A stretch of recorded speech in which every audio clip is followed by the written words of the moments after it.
जय हिंद दोस्तों, UPSC civil services mains exam का पहला पेपर यानी एसए का पेपर आज कंडक्ट किया गया है। आज के सेशन में हम इसी के बारे में डिस्कस करेंगे कि क्या कोई पैटर्न में चेंज है, किस टाइप के टॉपिक्स पूछे गए, इस तरह के टॉपिक्स को आपको कैसे अप्रोच करना चाहिए, इनके लिए कैसे प्रिपेयर करना चाहिए, एसए जब आप लिखते हो तो आपका माइंडसेट क्या होना चाहिए। सो आज का सेशन फ्यूचर एस्पिरेंट्स के लिए काफी ज्यादा इंपॉर्टेंट है। आप में से जो भी फ्यूचर एस्पिरेंट्स सी सेट को लेकर स्ट्रगल कर रहे हैं उनके लिए मैं खुद सी सेट पढ़ाने जा रहा हूं। जो कोर्स है उसके फीचर्स आप मेरी ऐप या वेबसाइट पे जाकर देख सकते हो और इसके लिए वहां जाकर रजिस्टर भी कर सकते हो। लिंक्स मैंने डिस्क्रिप्शन में दे रखे हैं। तो आज का जो एसए का पेपर था, अगर हम उसके पैटर्न की बात करें तो पैटर्न में कोई बदलाव नहीं है। पैटर्न पहले की तरह ही है कि दो सेक्शंस हैं, सेक्शन ए सेक्शन बी। दोनों सेक्शंस के अंदर आपको चार चार टॉपिक्स की ऑप्शन दे रखी है। चार में से आपको एक टॉपिक चुनना है। जैसे सेक्शन ए है, चार में से एक टॉपिक चुनोगे, सेक्शन बी में से चार में से एक टॉपिक चुनोगे।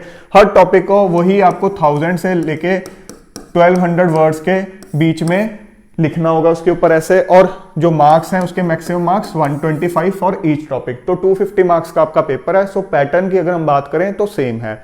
अब अगर हम टाइप ऑफ टॉपिक्स की बात करें तो अगेन यूपीएससी का इंक्लिनेशन, जैसे हम देख रहे हैं पिछले कुछ सालों के अंदर फिलोसॉफिकल टाइप टॉपिक्स की तरफ जा रहा है, वही चीज इस साल भी देखने को मिली है। ज्यादातर टॉपिक्स आप देखोगे फिलोसॉफिकल टाइप टॉपिक्स ही हैं। अगर हम सेक्शन ए की बात करें तो सेक्शन ए में तो चारों के चारों टॉपिक्स इसी टाइप के ही हैं। एक बार नजर मारते हैं टॉपिक बाय टॉपिक कि किस तरह का कंटेंट इस बार यूपीएससी ने पूछा है।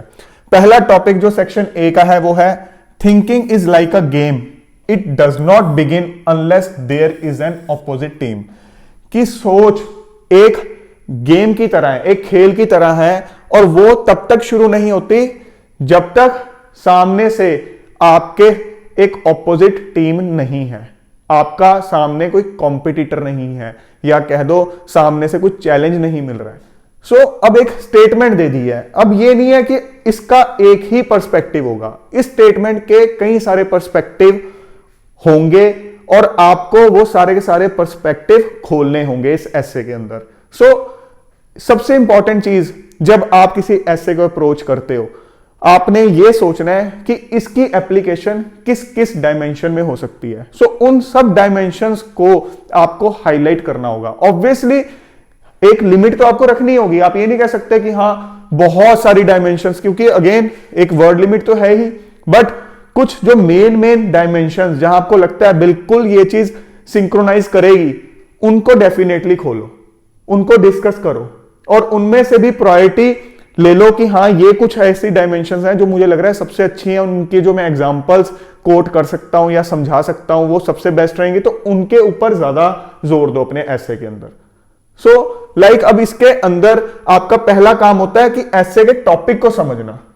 अब ऑप्शन है आपके पास, आप जब चारों टॉपिक्स पढ़ोगे तो आप देखोगे कि किस टॉपिक को मैं सबसे अच्छे से समझ पा रहा हूं। और यह भी हो सकता है कि आप 2 या 3 टॉपिक्स को अच्छे से समझ पा रहे हो, लेकिन उनमें से कोई एक टॉपिक ऐसा है जिसके रिगार्डिंग आपको सबसे ज्यादा प्रैक्टिकल चीजें या एग्जांपल्स जो हैं वो रिलेट हो पा रही हैं। So always try to pick that topic. ठीक है, अब जैसे ये टॉपिक है, अब इसमें लिखा हुआ है कि भाई थिंकिंग जो है, सोच एक गेम की तरह है कि जब तक सामने एक ऑपोजिट टीम नहीं होगी तब तक वो शुरू नहीं होगी।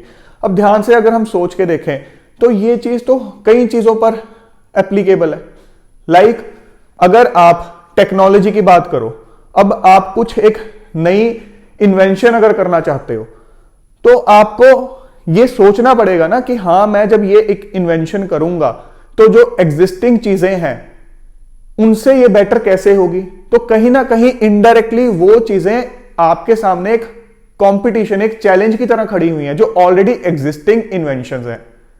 ऐसे ही अगर हम पॉलिटिकली बात करें, देखो अभी जैसे मैंने टेक्नोलॉजी की बात करी तो आपको ऐसे ना डायमेंशंस अपने सोच के रखने होते हैं पहले कि हाँ जब भी कोई टॉपिक आएगा मैं कोशिश करूंगा कि हाँ पॉलिटिकली उसकी कोई एग्जांपल निकाल के देखूं, टेक्नोलॉजी के फील्ड में कोई एग्जांपल निकाल के देखूं, इकोनॉमिक्स के फील्ड में कोई एग्जांपल निकाल के देखूं, उसके अलावा सोशल सेक्टर के अंदर उसकी कोई एग्जांपल निकाल के देखूं, पर्सनल किसी एक इंसान की बात करें, आप खुद के ऊपर लगा के देखो या एज एन इंडिविजुअल उसकी एग्जाम्पल निकाल के देखो, फैमिली के तौर पे उसकी एग्जाम्पल निकाल के देखो कि भाई हर एस्पेक्ट पे इसकी क्या एग्जाम्पल हो सकती है।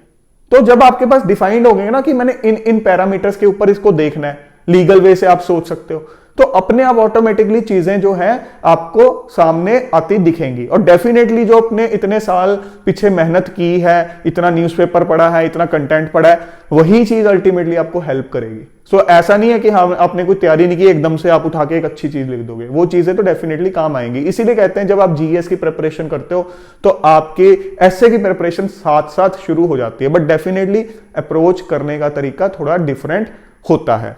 सो अब जैसे अभी हमने बात की टेक्नोलॉजी के फील्ड में, अगर पॉलिटिकली बात करें, जब भी सरकार कोई पॉलिसी लाने वाली है, ठीक है, कोई बिल सदन के अंदर लेके आएगी, तो उसके पहले सरकार को सोचना पड़ता है कि भाई ऑपोजिशन पार्टी है, ये इसमें क्या क्या इश्यूज रेज कर सकती है। तो डेफिनेटली सोच से पहले एक सामने ऑपोजिशन खड़ा है ऑलरेडी।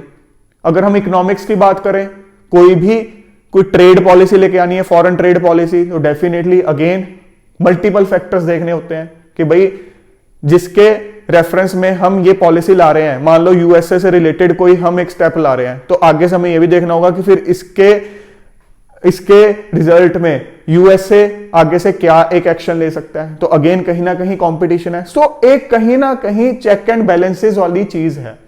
तो हर केस के अंदर आप अप्लाई करने की इसको कोशिश करो।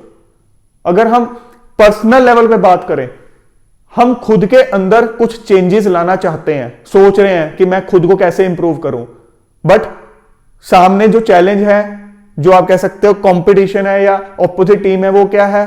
मन आपको भटका रहा है। आत्मा आपकी कह रही है कि नहीं सही रास्ते पे चल, मन कह रहा है गलत रास्ते की तरफ। तो कहीं ना कहीं वहां पर भी एक ऑपोजिट टीम की तरफ से कंपटीशन है। सो इस तरह से कई सारी एग्जांपल्स आप रिलेट करके कोट कर सकते हो। आपको मान लो किसी की कोटेशन जो है दिमाग में आ जाए, स्टार्ट आप वहां से कर सकते हो, ठीक है। इनिशियली थिंकिंग को किसी अच्छे वे से डिफाइन कर सकते हो इंट्रो के अंदर, बॉडी के अंदर ये अलग अलग डायमेंशंस खोल सकते हो। उसका कंक्लूजन भी जो है आप उठा के एक पॉजिटिव नोट पे एक वे फॉरवर्ड शो करते हुए कर सकते हो। आप एक कोई शॉर्ट स्टोरी बना के अपनी इंट्रो शुरू कर सकते हो, ठीक है। कोई example, realistic example, real life example से आप स्टार्ट कर सकते हो, वो आपकी मर्जी है। उसके बाद अगला देखते हैं, visionary decision making happens at the intersection of intuition and logic. तो जब भी जैसे हम कहते हैं ना आंसर राइटिंग के अंदर कि भाई पहले क्वेश्चन को समझना, कीवर्ड्स आइडेंटिफाई करना, ऐसे ही एसे के अंदर भी वो चीज एप्लीकेबल है।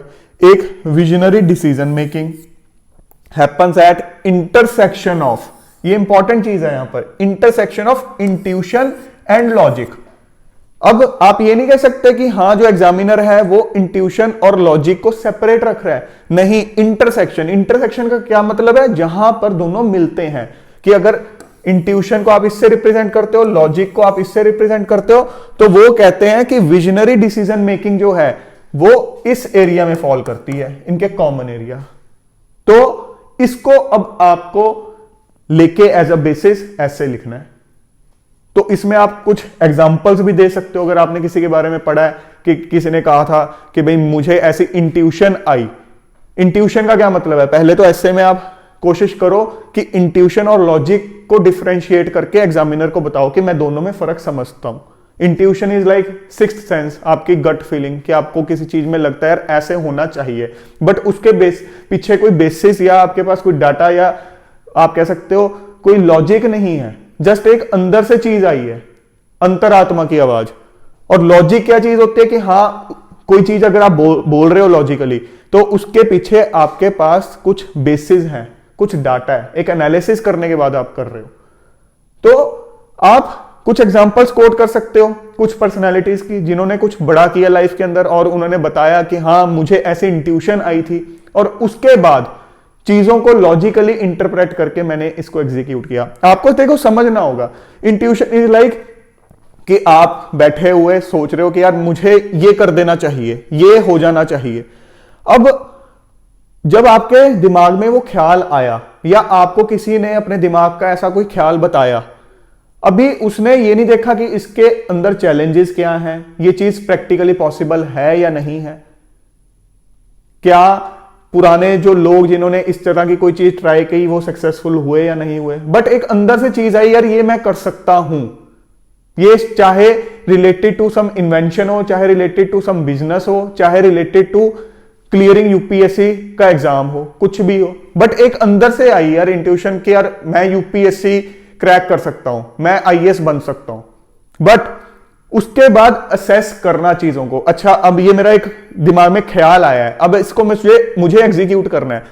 एग्जीक्यूट तो आप लॉजिकली करोगे ना, एग्जीक्यूट करने के लिए आपके पास कुछ डाटा होना चाहिए ना। यूपीएससी की तैयारी करनी है तो पहले आपको सिलेबस देखना होगा ना, स्ट्रेटेजी समझनी होगी, बुक्स एंड रिसोर्सेज फाइनलाइज करने होंगे, ऑप्शनल सब्जेक्ट बड़े एक सिस्टमैटिक वे से फाइनलाइज करना होगा। तो वहां कहीं ना कहीं एक लॉजिक आ जाता है। पहले आई इंट्यूशन, गट फीलिंग कि हाँ यूपीएससी क्लियर कर सकता हूं मैं, उसके बाद लॉजिकली उसकी तैयारी करना। ऐसे ही बिजनेस कोई भी आप एग्जांपल ले सकते हो, किसी भी बड़ी कंपनी की एग्जांपल ले सकते हो, एप्पल जैसी कंपनी की एग्जांपल ले सकते हो। सो इंटरसेक्शन मतलब जहां दोनों मीट करते हैं। तो टॉपिक को जब आप समझ आते हो ना, उसके बाद चीजें जो हैं बहुत आपके लिए इजी हो जाती है रिलेट करनी। अब जैसे कि मैंने आपको पहले भी बताया था, अलग अलग सेक्टर्स पे इसको अप्लाई करने की कोशिश करो, चाहे इकोनॉमिक्स के पॉइंट ऑफ व्यू से, चाहे पर्सनल लाइफ के ऊपर, फैमिली के ऊपर, सोशल इश्यूज से रिलेट कर सकते हो। बात यहां पे विजनरी डिसीजन मेकिंग है। विजनरी का क्या मतलब है? इंस्टेंटेनियस डिसीजन मेकिंग नहीं, लॉन्ग टर्म एक विजन है दिमाग के अंदर। सरकार की एग्जांपल ले सकते हो, सरकार की कोई पॉलिसी है उसकी एग्जांपल ले सकते हो। सरकार लॉन्ग टर्म कुछ सोच के एक डिसीजन ले रही है, ठीक है। जैसे मान लो प्रधानमंत्री ने एक विजन बनाया, एकदम से पहले सोचा यार ऐसा क्यों नहीं कर सकते आज से 10 साल बाद, 20 साल के बाद। अब वो एक कह सकते हो इंट्यूशन होगी पहले कि ऐसा क्यों नहीं कर सकते, हम कर सकते हैं ऐसा, एक ड्रीम देखा। अब उसको एग्जीक्यूट करने के लिए लॉजिक आएगा, तो वो हो जाएगी विजनरी डिसीजन मेकिंग। अच्छा अगला, not all who wander are lost, कि जो सब इधर उधर भटक रहे हैं वो सब के सब लॉस्ट नहीं है। अगर कोई इंसान भटक रहा है दैट डजंट मीन कि वो गुम हो गया, लॉस्ट हो गया। बड़ी छोटी सी स्टेटमेंट है और शायद आप में से बहुत से स्टूडेंट्स ने ये सुनी भी हो, बट अब इसको समझ के इसके एग्जाम्पल्स निकालना। अगेन इसके भी कई पहलू हो सकते हैं। एक तो ये हो सकता है कि भाई अगर कोई इंसान बार बार अपना फील्ड चेंज कर रहा है, ठीक है, पहले आप कुछ इंसान देखते हो इस तरह के जो कि एक ही फील्ड में चल रहे हैं कि उन्होंने जी अपनी ग्रेजुएशन की, उसके बाद एक नौकरी ली और सारी जिंदगी नौकरी करते करते करते रिटायर हो गए, वो भी अपनी जगह ठीक है। कुछ लोग आप देखोगे पहले उन्होंने इंजीनियरिंग पकड़ी, फिर एमबीए कर ली, फिर एमबीए में भी नहीं टिके, फिर कुछ और कर लिया, फिर अपना कुछ ट्राई करने लगे, मतलब इधर उधर जा रहे हैं। अब आपको लग रहा है कि वो इंसान भटका हुआ इंसान है, बट वो इंसान जिंदगी के कई जो पहलुओं पर एक्सपीरियंस ले रहा है और हर एक्सपीरियंस से कुछ गेन कर रहा है। उसको पता है पर्सनली कि मैं धीरे धीरे पॉजिटिव वे में इवॉल्व हो रहा हूं, क्योंकि अल्टीमेटली आप इवॉल्व कैसे होते हो? प्रैक्टिकल एक्सपीरियंसेस से। सो आपको वो इंसान लग रहा है कि भटका हुआ इंसान है, बट नहीं, वो एक्चुअली में इवॉल्व हो रहा है, ठीक है। फेलियर्स अगर उसने फेस किए हैं मल्टीपल चीजों के अंदर, तो उससे भी वो कुछ सीखेगा। आप यूपीएससी की तैयारी कर रहे हो, अनफॉर्चुनेटली नहीं होता, बट डेफिनेटली कुछ सीखोगे, वो चीजें किसी और फील्ड में अप्लाई करोगे, प्रोवाइडेड टाइमली जो है अपना एक डिसीजन भी बना लो कि हाँ ये नहीं है पूरी जवानी यूपीएससी के लिए निकाल दी, उसकी मैं बात नहीं कर रहा हूं, बट आइडियली कि हाँ कुछ टाइम डिवोट किया यूपीएससी को, नहीं हुआ अनफॉर्चुनेटली, तो कहीं और भी आप जा रहे हो तो वो चीज आपके लिए हेल्पफुल रहेगी। दूसरा एस्पेक्ट इसका ये भी हो सकता है, जैसे हमें फर्स्ट गो में स्टेटमेंट को पढ़ते ही समझ आता है कि हाँ इधर उधर कोई इंसान भटक रहा है, मतलब जैसे कोई आप देखते हो कुछ लोगों को शौक होता है अलग अलग जगह को एक्सप्लोर करना, ठीक है, जो अलग अलग टूरिस्ट होते हैं। इंडिया में आप देखते हो बाहर के कई टूरिस्ट आए होते हैं, कई लोग ऐसे होते हैं इंडिया के जो विद इन इंडिया एक्सप्लोर करते हैं चीजों को। सो जब आप चीजों को फिजिकली जाके एक्सप्लोर करते हो, वो भी आपको नए तरह के एक्सपीरियंसेस देती है। वहां से आप बहुत कुछ सीखते हो, अलग अलग कल्चर के बारे में सीखते हो। आप ये सीखते हो कि मैं दुनिया में कहां खड़ा हूं, मेरे में क्या क्या कमियां हैं। आप बहुत कल्चर से, बहुत लोगों से बहुत कुछ सीख पाते हो, वर्ल्ड की रियलिटी समझ पाते हो। वो एक तरह से आप ये नहीं कह सकते वो लॉस्ट इंसान है जी, वो तो भटकता रहता है, भटकती आत्मा है, कभी कहीं चला गया कभी कहीं चला गया, वो आप कह रहे हो, बट वो इंसान डेफिनेटली सीख रहा है। इस तरह से और भी चीजों के साथ जब आप रिलेट कर पाओगे तो एक अच्छा ऐसे लिख पाओगे। हमारे लिए इसी सेशन में पॉसिबल नहीं कि सारी की सारी एग्जांपल्स हम हर टॉपिक की डिस्कस कर लें, बट मैं आपको एक ओवरव्यू दे रहा हूं सो दैट आपको थोड़ा आइडिया हो सके। अगेन जो रूल रहता है ऐसे लिखने का, स्टार्टिंग के अंदर आप इंट्रो से स्टार्ट करो। कोई आपको टॉपिक के अंदर टेक्निकल टर्म लगती है उसको एक्सप्लेन कर सकते हो, किसी शॉर्ट स्टोरी से कर सकते हो, वो एक रियल शॉर्ट स्टोरी भी हो सकती है, एक आपकी मन गढ़ंत प्रैक्टिकल कहानी भी हो सकती है। एग्जाम्पल दो तो प्रैक्टिकल दो, ये ना हवा में दे दो। उसके बाद जो बॉडी लिखते हो आप, तो बॉडी को वेल स्ट्रक्चर्ड वे में लिखो। सबसे इंपॉर्टेंट चीज ऐसे लिखने से पहले जो भी आपके दिमाग में ख्याल आते हैं, किसी भी टॉपिक को पढ़ लिया आपने, समझ लिया, जो आपको पीछे रफ पेज दिया होता है वो इसीलिए दिया होता है कि आप उठा के जो भी ख्याल आ रहे हैं उस टॉपिक से रिलेटेड पीछे बम्बार्डमेंट कर दो, लिख दो रैंडमली जो भी आते हैं। कुछ टाइम, कुछ मिनट्स उस चीज को अलॉट करो कि यार ये चीजें आ रही हैं, सारी की सारी मैं लिख दूं। उसके बाद उनका सीक्वेंस बनाओ, उनको स्ट्रक्चर करो कि भाई इंट्रो के अंदर मैं ये लिखूंगा, फिर सीक्वेंस ऑफ जो मेरा बॉडी होगा वो ये होगा, और एक सही फ्लो होना चाहिए, एक सही फ्लो होना चाहिए। बहुत बड़े बड़े पैराग्राफ्स नहीं लिखने हैं, मीडियम साइज के शॉर्ट पैराग्राफ्स आपके बढ़िया रहते हैं। एक पेज के ऊपर 2 पैराग्राफ आ जाएं, उस टाइप के आप पैराग्राफ्स लिख सकते हो, और एक अच्छा फ्लो बने पैराग्राफ से कि इंटरकनेक्टेड चीजें हो। ये ना हो कि पहली चीज जो आपने तीसरे नंबर पैराग्राफ में लिखी है उसके लिंक्ड जो चीज है वो उसके 11 नंबर पैराग्राफ में लिख रहे हो। जो बच्चे ये गलती करते हैं कि हाँ टॉपिक पढ़ा साथ ही लिखना शुरू कर दिया, उनके जो ऐसे हैं उसमें ये चीजें रिफ्लेक्ट होती हैं, क्योंकि कोई पॉइंट पहले आ रहा है, लिखते लिखते याद आया अच्छा वो पॉइंट के साथ एक अच्छी एग्जांपल ये भी आ गई, वो वहां लिख दी नहीं। इसीलिए पहले पीछे चीजें लिखोगे तो चीजें अच्छे से लिंक होके बाद में स्ट्रक्चर करके ऐसे में उतारोगे तो वो एक अच्छा ऐसे लगेगा। उसके बाद inspiration for creativity springs from the effort to look for the magical in mundane. अब इंस्पिरेशन फॉर क्रिएटिविटी कि भाई क्रिएटिविटी क्या हुआ, कुछ अलग करना, नॉर्मल चीजों से अलग करना। वो कहां से निकलती है? From the effort. आपका जो एफर्ट होगा, आपका जो प्रयास होगा to look for the magical in mundane. अब ये इस टर्म का क्या मतलब होता है कि भाई जो नॉर्मल चीजें, आप कह सकते हो ऑर्डिनरी चीजें, जो आप अपने सराउंडिंग एक ऑर्डिनरी चीज देख रहे हो, बट उसके अंदर भी कुछ ना कुछ मैजिकल छुपा होता है अगर आप उसको दूसरे पर्सपेक्टिव से देखो। जब आप एक नॉर्मल ऑर्डिनरी चीज के अंदर कुछ एक जो मैजिक छुपा हुआ है उसको पहचानना शुरू कर दोगे तो आप एक क्रिएटिव इंसान हो जाओगे। जैसे अगर हम देखें जो अच्छे फोटोग्राफर्स होते हैं तो वो समझते हैं कि हाँ, वो पहचानते हैं कि भाई ये जो मैं इस टाइम व्यू देख रहा हूं इसको मैं इस एंगल से ऐसे लूंगा तो इसके अंदर से एक जो मैजिक है वो उभर के बाहर आएगा। तो वो उसकी अपनी क्रिएटिविटी है।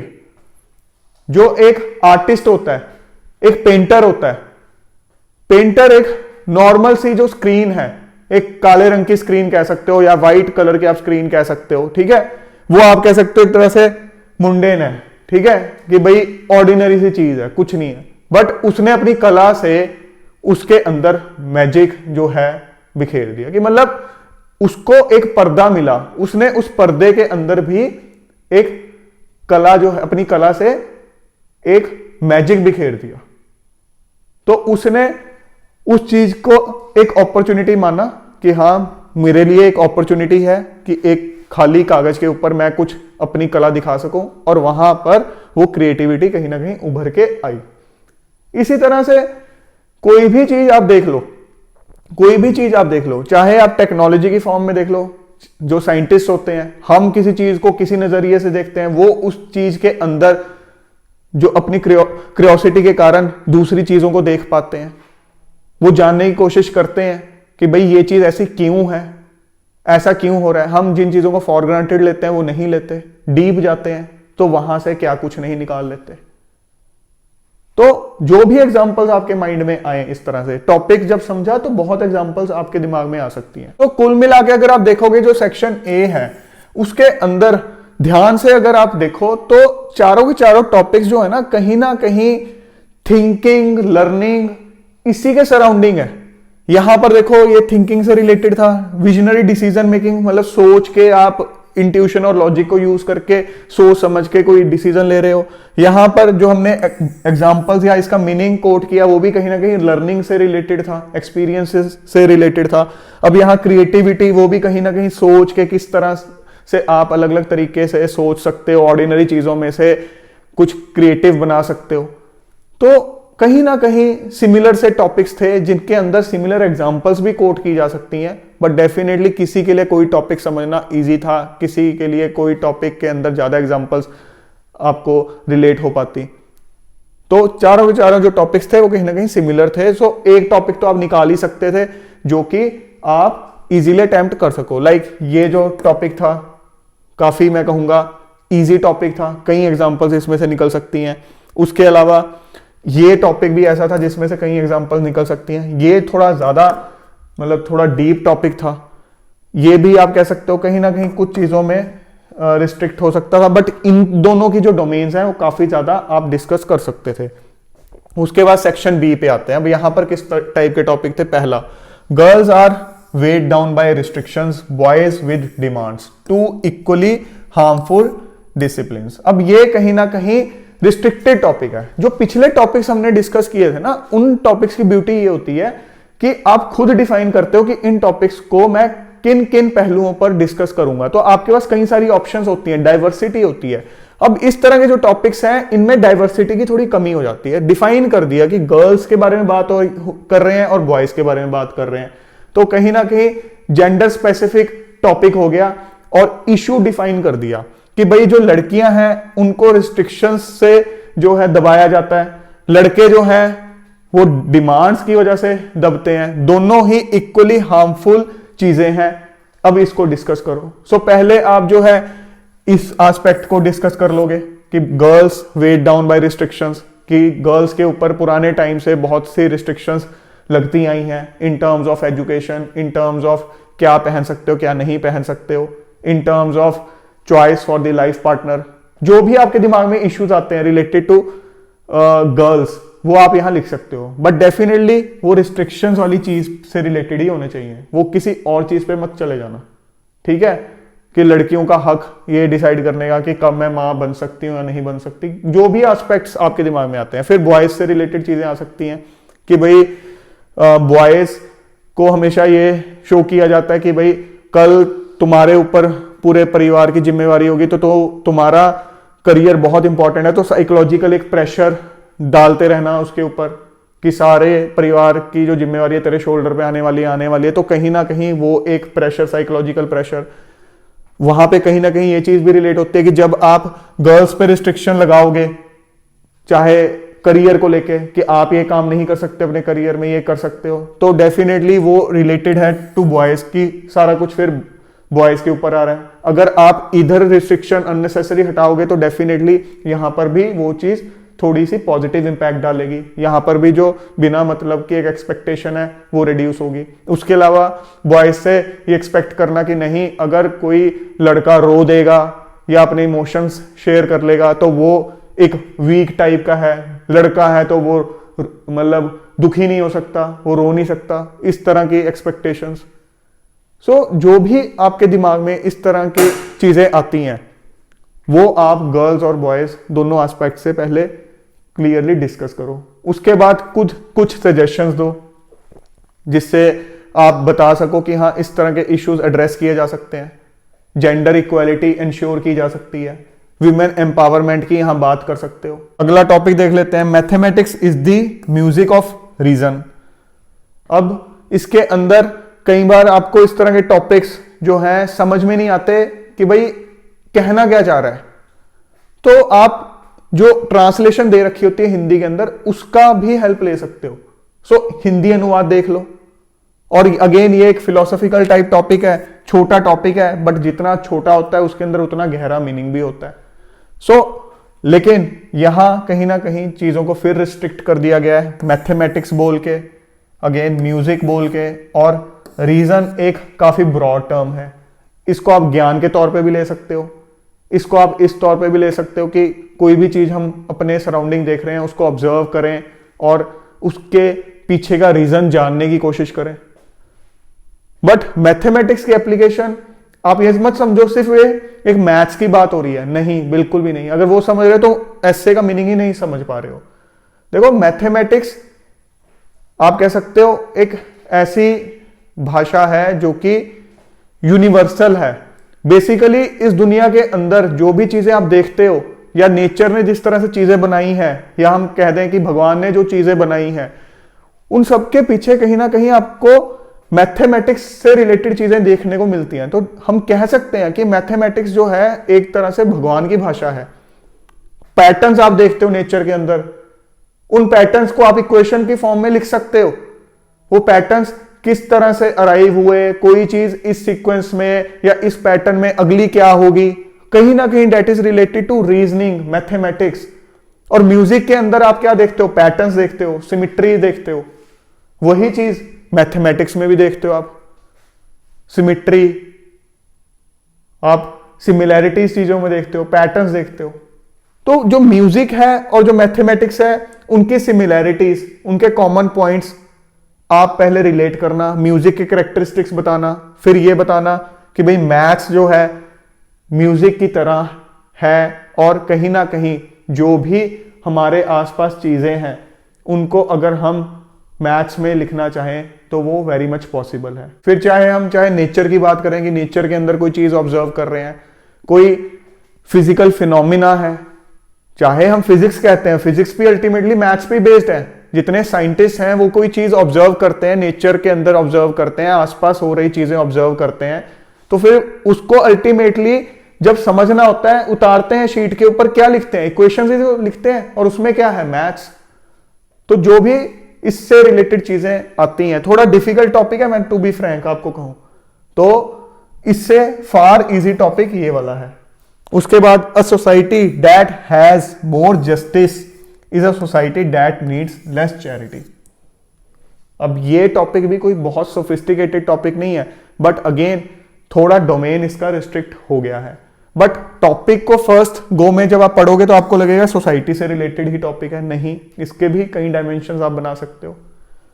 पहली बात तो एक स्ट्रेट फॉरवर्ड ही इसका मीनिंग हो सकता है कि भाई जिस सोसाइटी के अंदर ज्यादा न्याय है। अब न्याय वो सिर्फ ये नहीं है कि हाँ लीगल पॉइंट ऑफ व्यू से न्याय कई तरह से होता है, लीगल वाला तो होता ही है, उसके अलावा सरकार अगर इक्वालिटी रख रही है, अपनी पॉलिसी इस तरह से बना रही है कि जो अलग अलग सेक्शन ऑफ सोसाइटीज हैं उनके बीच में बहुत ज्यादा गैप ना पड़े, इस तरह की पॉलिसीज ला रही है, गरीब बहुत ज्यादा गरीब ना बने, अमीर और ज्यादा अमीर ना बनता चला जाए, ठीक है, तो वो भी कहीं ना कहीं जस्टिस से रिलेटेड है। अब उसके कहीं पहलू आप यहां पे डिस्कस कर सकते हो, एजुकेशन से रिलेटेड डिस्कस कर सकते हो, हेल्थ केयर से रिलेटेड डिस्कस कर सकते हो, ठीक है, फूड सिक्योरिटी से रिलेटेड डिस्कस कर सकते हो। अगेन लीगल सिस्टम वाला तो होता ही है कि भाई अगर जुडिशियल सिस्टम जो है बिल्कुल ट्रांसपेरेंट है, बिल्कुल सही तरीके से काम कर रहा है, वो भी कहीं ना कहीं एक न्याय दिलवा रहा है, और वो भी गरीब और अमीर के बीच में जो गैप है उसको बैलेंस करने में काफी हेल्प करता है। तो जब किसी इंसान को अच्छी एजुकेशन मिल रही होगी, ठीक है, एक प्रॉपर न्याय की वजह से, सही पॉलिसीज की वजह से, खाना मिल रहा होगा, हेल्थ केयर मिल रहा होगा, तो ऐसे केस में चैरिटी, या हम कहते हैं कि जैसे एनजीओ खुली हुई हैं अलग अलग गरीबों के भले के लिए, तो उसकी उतनी ही कम जरूरत रहेगी। जब इक्वालिटी जितनी ज्यादा होगी तो इस चीज की जरूरत उतनी ही कम रहेगी। अब इसी चीज को आप दूसरे पर्सपेक्टिव से भी देख सकते हो। अभी हमने बात की विद इन दी कंट्री की, हम इंटरनेशनल लेवल पे भी बात कर सकते हैं कि भाई किसी कंट्री का अगर सिस्टम सही नहीं है, अंदर जस्टिस नहीं चल रहा सही से ओवरऑल, तो कहीं ना कहीं स्टेबिलिटी नहीं होगी कंट्री के अंदर, तो वो इंटरनेशनल लेवल पे चैरिटी मांगते फिरेंगे। पाकिस्तान की एग्जांपल देख सकते हो आप, आईएमएफ के सामने कभी हाथ जोड़ने पड़ते हैं, कभी दूसरी कंट्री के सामने हाथ जोड़ने पड़ते हैं कि भाई चैरिटी के नाम पे कुछ पैसे दे दो। तो कहीं ना कहीं आप कह सकते हो कि इसको मैंने इंटरनेशनल लेवल पे भी टच कर लिया। तो सिर्फ नेशनल लेवल पे बात नहीं करनी, ऐसी जो बाकी भी चीजें हैं, try to touch every topic at international level. सिर्फ ये ना सोचा करो कि इंडिया के पर्सपेक्टिव में ही मैं इस चीज को असेस करूंगा। Last topic, education is what remains after one has forgotten what one has learned in school. ये आप कह सकते हो टॉपिक ऐसा था जो कि आप में से कई स्टूडेंट्स ने डायरेक्टली इनडायरेक्टली पहले पढ़ा भी होगा। ये जो लाइन है एल्बर्ट आइंस्टाइन की लाइन है।